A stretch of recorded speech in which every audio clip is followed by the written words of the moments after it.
labda umri umekwenda, anaanza kusemwa huyu kwamba wewe umekaa tu hapa utuletee waume. Sasa huyu anaposa au anaposwa, alafu huyu anatafuta au anatafutwa. Lakini kuna njia ambayo mwanamke akiitumia, huenda Allah akamwandikia riziki ya mume. Maji yanaharibika pale yanapotuama, kwa maana yakawa hayatembei, yamekaa tu sehemu moja, yanaharibika. Mwisho kuna wadudu watakuja, yatatoa harufu mbaya. Lakini maji yanayozunguka, yanayotembea, ni maji yaliyokuwa masafi daima. Na hivyo ndivyo alivyo mwanamke pia. Mwanamke awe ni mwenye kutembea, mwenye kutoka akaonekana. Yani wewe uko ndani tu, utaonekana vipi? Sisemi uweke mapicha yako mtandaoni, hilo halitofaa.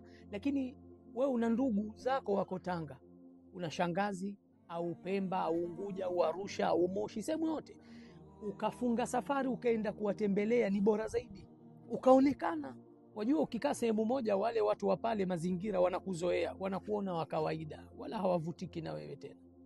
Lakini ukasafiri ukaenda zako Arusha kwa anti yako au kwa nani yako, alafu siku moja ukachomoka ukaenda dukani kununua pipi, huwezi kujua, inawezekana yule muuza duka akavutika na wewe. Lakini pamoja na yote, tambue ndoa ni riziki.